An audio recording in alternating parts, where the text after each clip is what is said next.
All right. I will finally do the video that everybody's been asking for. A redo of my grip building video. How to make custom grips. We're going to go about it in two different ways today. One is going to be the way that I've always done it with some epoxy, some putty. And then I'm going to do it using Archery's moldable grip. This is something that I haven't used before. They have this thermoplastic that you heat up with some hot boiling water. And then you mold it on your grip. And it sets, and it's supposed to be good to go, sandable, fileable, paintable, and actually you can send it in and have it duplicated too across different bow manufacturers. So we're going to try those two methods today, and I'm going to give you a very thorough, in-depth look on how I build custom grips. For those of you that are new here, my name is Kaminski. I'm a two-time Olympic silver medalist in the sport of archery. I'm working to make this channel a great resource to all types of archery. So if you haven't yet, hit that subscription button and the notification bell. That way you're notified every time a new video is uploaded. I'd appreciate it. Before we get too far into this video, I want to say two things. One is there is a fly somewhere in this office, and I'm going to... It keeps flying away. This is the best gift I've ever gotten. I got it for Father's Day not that long ago, and it is amazing at shooting flies. So I'm going to put a link in the description below on where you can find this bug assault, and I'll probably use it sometime in this video because this fly is driving me crazy. And then the second thing I want to say is I do have a new thing that's going on my YouTube channel. It's called YouTube Memberships. There'll be a link in the description below, plus I'll put a card at the top here where you can find the YouTube membership options. There are some neat exclusive emojis as well as badges that you can get next to your name when you become a member. Thank you for those who have already signed up. I really appreciate it. All that support helps make this channel free for everybody else out there in the rest of the world, so that way people can enjoy this type of content for free, and hopefully it'll make them a better archer. I got him. Done. All right. Now we can actually produce the video and not be annoyed the whole time. Okay, so I'm going to be building a grip on my Win Win ATF X. I have a couple of blank grips, and I'm going to explain to you a few different things that you are going to need, as well as some stuff that you should check out on your grip itself before you actually get started. So some of the things that you'll potentially need, you don't need all of these things, but I'm going to give you some options. I've got a regular angle grinder here with a flap disc on it, so I can really quickly grind down existing grip material and potentially shape the one that I'm actually making. I've got a bow vise here. This is the OMP version, the October Mountain Products bow vise. That works excellent. There is Seguro, which is a soft, flexible rubber that you can use to build up your grip. I prefer this epoxy putty. It's a very hard, firm, curing putty that you can use, and a rasp and a file, some stock grips, and some tools, basic tools to get the grip on and off the bow. You may also want some blue painter's tape to put around your grip to prevent you from getting fingerprints and grossness all over your riser, because when this epoxy putty cures, it's going to be extremely difficult, if not impossible, to get off, and I'd hate for you to have permanent smudges all over your riser. So I'm actually going to go get some blue painter's tape that I have out in the building here, and I'm going to mask off my riser first before I put a grip on and get into it. So all of those things, including the grip putty, I will put links in the description below. Plus, once we get into the Archery moldable grip, I'll have links in the description below for that. And I do have a discount promo code through them as well. So once I get into that, I will reiterate what the promo code is. It'll also be in the description below. So the first thing I want to explain to you is why I always choose, if I have the option, to build off of a wood grip. Most people, the plastic grip works just fine. But because I like to really customize my grip, I like to really remove a lot of material from certain areas and potentially lower the angle of the grip as much as possible to have a really nice, strong, firm bow arm. You can only remove so much material on these plastic grips because this whole area back here is not solid on most plastic grips. I would say over 90% of plastic grips, they have a hollow cavity on the inside of this grip, and it's actually very, very thin here. I'm going to guess that it's maybe 2 millimeters thick at this spot, right where the pressure point should be. Whereas here on this wood grip, it's fully solid all the way through. So I could shave this down as low as I wanted to be able to have a very nice low grip which in my opinion, I'm going to prefer the lowest grip I can possibly make on these bows, especially because I'm shooting Barebow now. With those deep crawls I have, I'm going to go for a really, really low wrist grip. I don't know if I have a low wrist grip here that I've built. Let's see. Actually, this is one that I made modeled after a compound grip. It's the exact width that most compounds are. But you can see how low it is. I was able to shave this down to almost nothing. And this is really impossible to do without a wood grip. And that's why I always go for a wood grip if I have the option. Okay, I think I found the grip that's going to work. I think they're all just slightly different. I don't... Yeah, that's definitely not the right grip. Must be for a different win-win riser. What I'm going to do, because I'm going to make this a very low wrist grip, and actually I could probably shave and use almost all of this wood itself and not really have to add a whole lot of putty other than up in the webbing of my thumb to kind of keep a nice position, is I'm actually going to take you and the camera outside, and I'm going to use the grinder and work on shaping this grip on how I want to get it close. And then I'll slap some putty on it and make some adjustments. Now, before I do that, I want to go over a few principles that I do use on my grip building. There are many different ways to build a grip, many different shapes to build a grip, different slopes, different angles, different things like that. I've already covered the differences in a high wrist versus a low wrist grip, the pros and cons of each. If you haven't seen that video, there'll be a link in the description below. I'll also put a card at the top here for you to see. But outside of the high wrist versus low wrist grip, you have two real options. On these two grips, they are very similar in shape. They are the same height as far as high versus low. I would call this a medium to medium high. But the main difference between these two grips is the slope that is on the grip itself. So the angle that is this direction. You can see that this one is flat to where the relative location of the bow would be, and this one is angled inwards. Now, what you want to do is you want to look at, okay, do you like that inward angle or do you not? Well, one major thing that was a contributing factor to the decision of me making my grips all perfectly flat and no slope is because when I had the thumb sloped towards this direction, as this shape is having my thumb slope this way, I actually canted my bow a whole lot more to the right. I'm a right-handed shooter and my bow was leaning a lot. When I eliminated that angle, my cant got better. So I always shoot with a very flat grip, left to right slope. That's just what I prefer, and that's what I'm going to build here today. Now there's also different shapes on this side. You can have it bump out to kind of fill that lifeline gap. I don't find the need for that. I like to have mine nice and sloped and rounded. And then up in the top, we will be adding some material. I'm going to take you and the camera outside, and I'm going to grind and shape this grip down and make it usable in a good solid platform that I can build upon with the putty that I have behind me.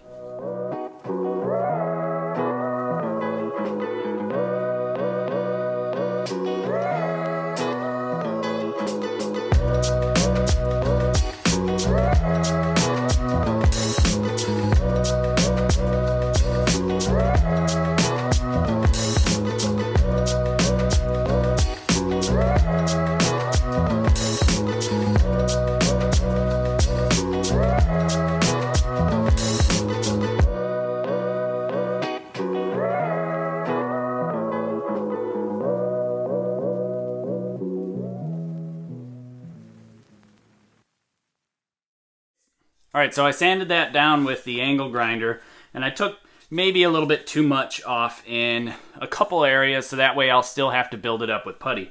But overall, I mean, I'm going to say I'm 90% there as far as what I like as far as a shape and a feel goes. It's very comfortable in my hand, and it's going to be very repeatable. There are a few things that I would like, maybe a slightly sharper edge over here.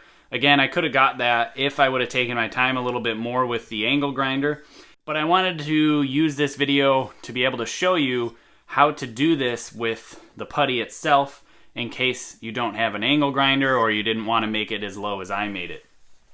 Now there are some other areas that I will be adding some putty, especially up in this area to fill in a gap.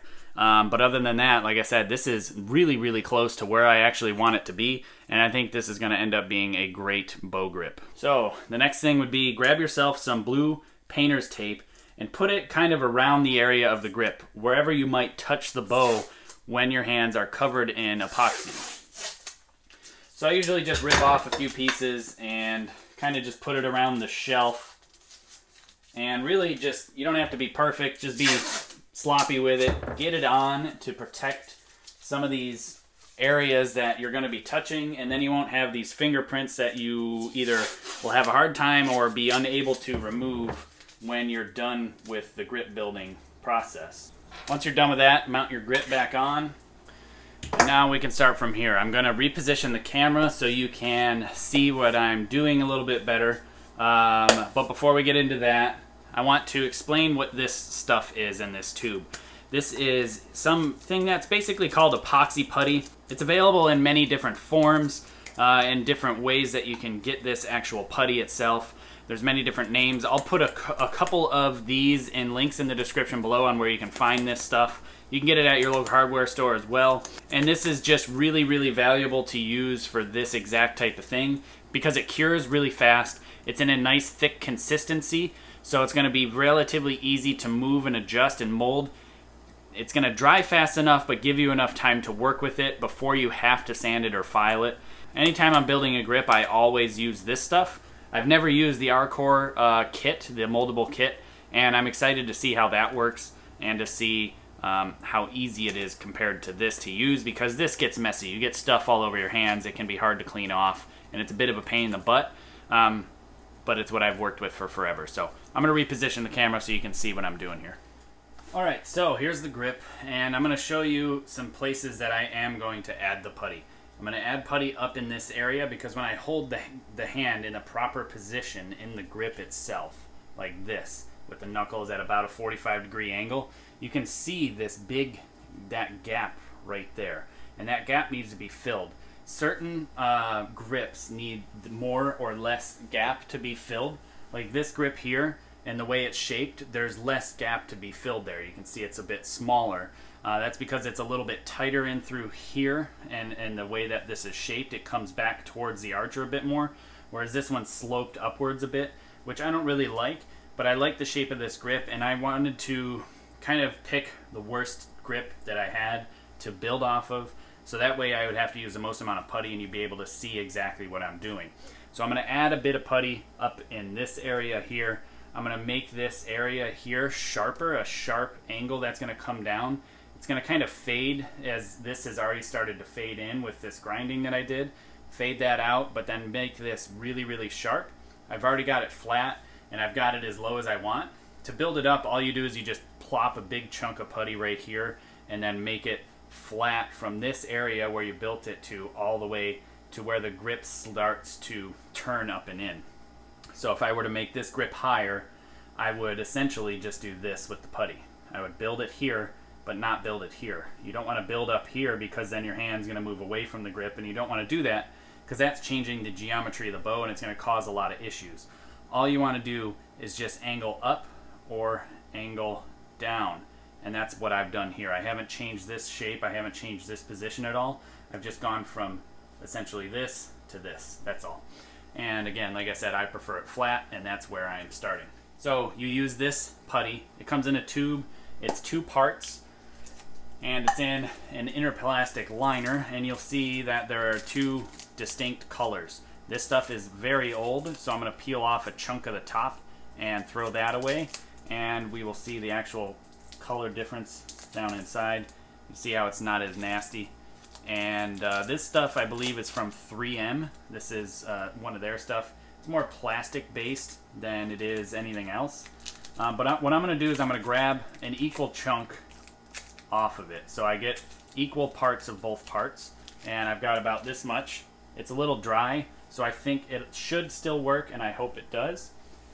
But what you want to do first too, it doesn't matter if it's wood, plastic, whatever, just take something and rough up the area that you're going to be putting this on, because you want to give it more surface area with these scratches to bite into the material that you're putting it on, and that's going to be really important for getting good adherence to the actual product itself, and that way it won't pop off when you don't want it to, or when it decides to in the middle of a tournament. So anywhere you're going to add putty, you definitely want to make sure you rough up the surface and give it more surface area to bite to. It's just important, and it's definitely going to be needed on this grip. So I've got it roughed up now up under here, as you can see. I'm going to take this, and you basically knead it together. You roll it, you break it in chunks, you get it all together, and then once I get it to about this stage, I roll it in my hands like this and kind of make a snake. And you just keep doing this and keep folding it on itself until the color becomes uniform. That means it's thoroughly mixed. Once that happens, you'll have about 10 minutes or so of moldability, depending on the piece and the product that you buy, of course. And then it should be shootable within an hour. I built somebody's grip locally that hired me to coach them, and we built a grip, and they shot, and I worked on them with tuning and their form, all within about an hour and 15 minutes time. So you can build a grip relatively quickly, especially if you know what you're looking for and know what you're doing. Okay, and now you can see that it is a uniform color. It's starting to actually warm up, so there is starting to be the reaction that I'm looking for already. So I'm going to start to throw down some putty in some certain areas in the general vicinity. And see, again, this is why I would use blue painter's tape, because you're going to be touching areas around the bow. I don't want to change the throat of the grip at all, so that's going to be very, very thin up through there. And I'm just building this chunk down. I'm going to move this out of the way first. Maybe I'll use more. Everybody's shape is going to be slightly different that they would like. But as you can see, it's relatively thick. It sticks on really well. It doesn't want to move once it's in place without you molding it. And I just kind of stick my hand in there and just try to feel it and see if there's any sharp areas that are wanting to poke me.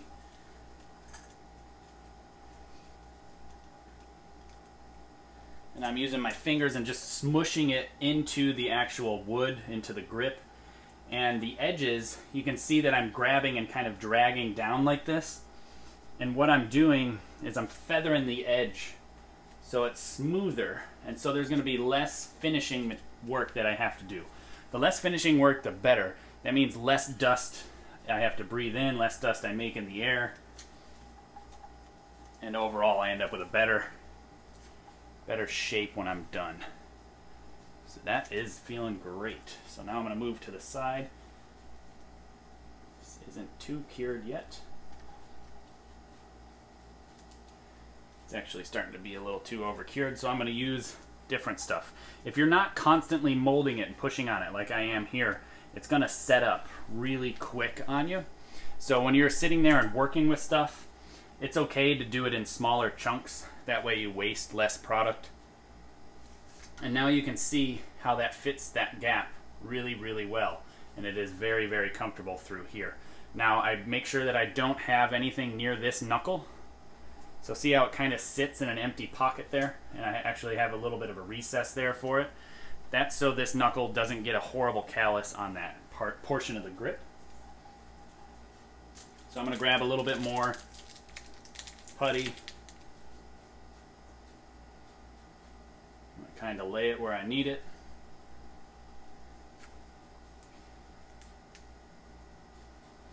Probably don't need nearly this much. But as you can see, you don't really have to be perfect with it to start. Shaping it, moving it, adjusting it. And now to build this edge, I'm going to kind of use both a finger and a thumb like this and kind of just start working it into the material. And you'll see how I can build an edge and I can shape it. I can move it more out like that, or I can move it more in. And I can really, really move and adjust and make it exactly how I want, as long as I take my time. And then I have a lot of excess here, so I'm going to take off some of it. I'm just going to put it on the ground for now. Because again, this is less that I'm going to have to sand off when it's finally cured.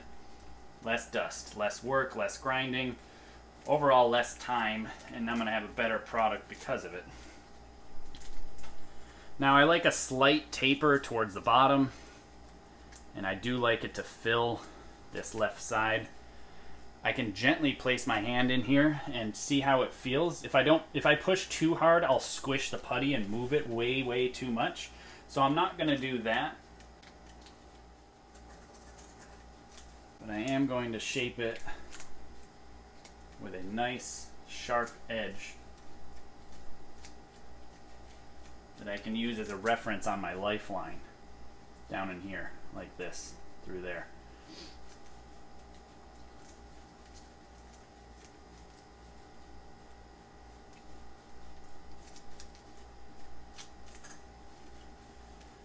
You know, visually go down here and check from the bottom to make sure you're getting the slope that you want. You check from this angle to see that you've got your height that you want. You start blending again and feathering the areas and the edges as much as possible. Okay, so now that I've got it feathered, the edges are sharp how I want. I've got a little bit more material than I need. My slopes are good from both angles. I'm gonna go wash my hands.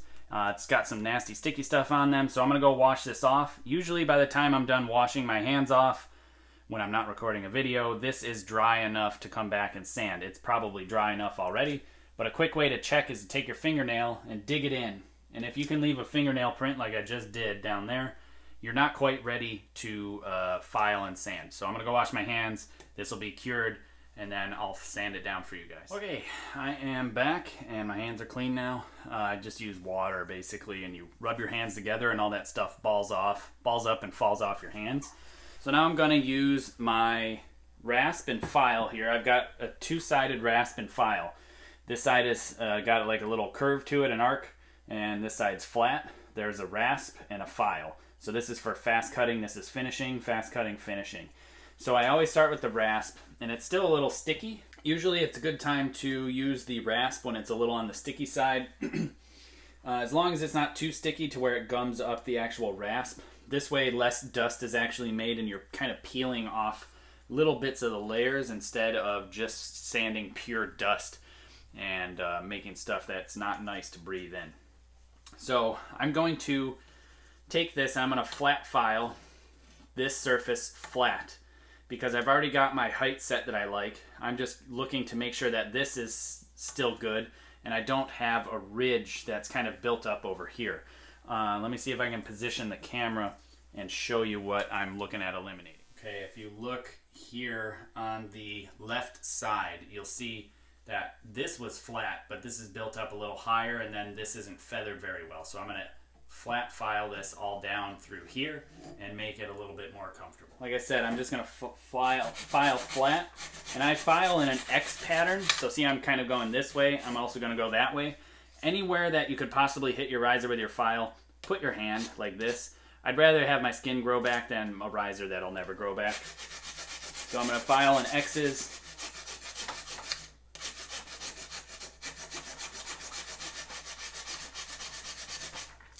And just check it's not loading it up. So I'm gonna continue to file this down.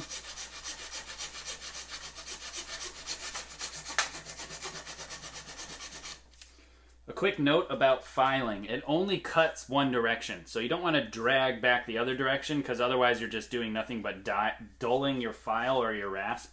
So don't do that. Just, I'm pushing hard this way and then I'm just dragging lightly back. That's totally okay.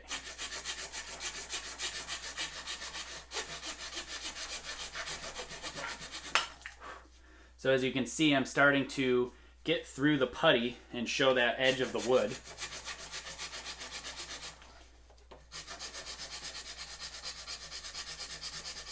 Some areas that is more than less, less than more. Now I'm going to switch to the file.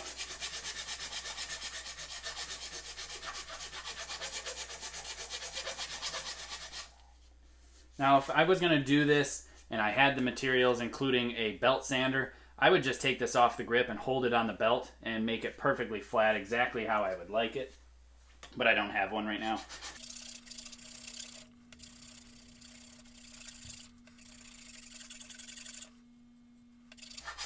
So I must have had a little low spot there from the grinder, which is fine. Just filling it in and making it flat. You can see that I'm not changing the height. I'm not changing anything, but I'm building this edge up here. Feels pretty good. I like the overall shape. I'm just gonna make this a little bit flatter and a little bit more pleasant. I'm just gonna roughly touch it with the rasp side. Again, I'm gonna protect my riser with my thumb and my hand.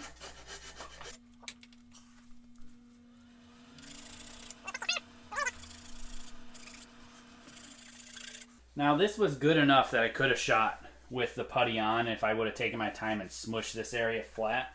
But I want to make this as nice as possible. So I'm really happy with shooting this as a Barebow grip. But you can see how I kind of start out wide and then I slope down and taper in. Just that little bit.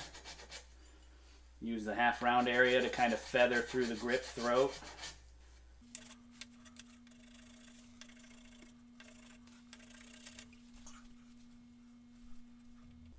I think that's pretty good. That's exactly what I want. So I've got a nice fit here, and I'll turn the grip around so you can see where this line sits on my hand. But that's exactly what I'm looking for, exactly what I like. I'm gonna make it a little smoother on the edge here for a better transition. And now I think that's a heck of a grip for a Barebow right there as far as I'm concerned. So I'm gonna take it out of the vise. I'll put the camera back to a normal place and then show you the grip up close as well. All right, so I am completely done with the actual grip portion itself. So now I'm gonna take it off so I can remove the blue painter's tape, and I'll be able to put the grip back on. But while I have it off, I will show you close-ups, and I'll grab the grip that I started with so you can see where I started and where I ended up. And really, this video barely took an hour, and that included recording, setting up, explaining, and everything. So building a grip doesn't take all that long. It can take long if you don't know what you're doing, and I understand it may be daunting. But it's really not that difficult. I'm gonna put that tape in the trash. And look at the grip off the bow. It looks pretty good. There's some edges that need to be feathered around where I put the putty, but the overall shape and the overall feel of the grip itself is exactly what I would want in a grip. I'm going to take down a little bit more here to make this flat because it sticks out a lot for no reason.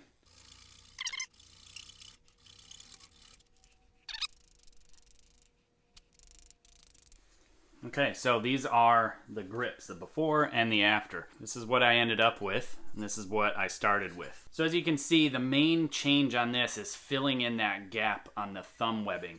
It's way more comfortable that way, and it really helps put your hand in the best position possible.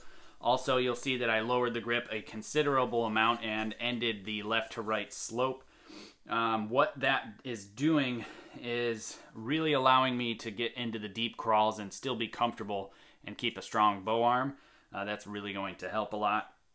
And then, obviously, you can see the sharp lifeline on the left, and you know, a slightly different shape through the throat of the grip, but not a whole lot of change there. Now, where I put my hand in the grip itself, you can see where it sits in my hand. You can see how it kind of just follows this line, and it ends right down here where the lifeline ends, right on that spot. And that sharp edge is really nice to find the exact place consistently every single time and not have worry that I'm putting inconsistent torque or pressure on the bow. I don't like it super wide. I don't like that large kick out on the left-hand side. I just don't feel the need for it, and I think I add a bit more torque unnecessarily if it's there. Now, other than that, I mean, this is a done grip. It's built exactly how I like it. It's sloped how I like it. There's a little bit of feathering that I need to do, but that is not going to take very long at all. Now, instead of doing the Archery video along with this one, because this one took a considerable amount of time, I'm going to do that after this video, and I'm going to produce it and put it up 2 days after this video is released. So keep an eye out for that to see how it goes. I suspect it's going to be really easy to work with compared to this putty, and definitely a lot less mess. There's mess everywhere. I've got grinding dust on me. I got tape all over the place. You know, it's just a lot of hassle to have to deal with. So I'm going to see how that goes, and I'll report back to you. In the meantime, if you are interested in Archery grips, there is a link, a discount promo code in the description below. Use code Kaminski when checking out. That's my last name, Kaminski, for 10% off of your order. As well as, please click on the affiliate link down below as well. That helps this channel out if you were to buy any of the products through their website. And thank you to those who are clicking on that link and supporting this channel. And go to town. Wow, this is some cool stuff. I'll give it to them. They got something neat and new.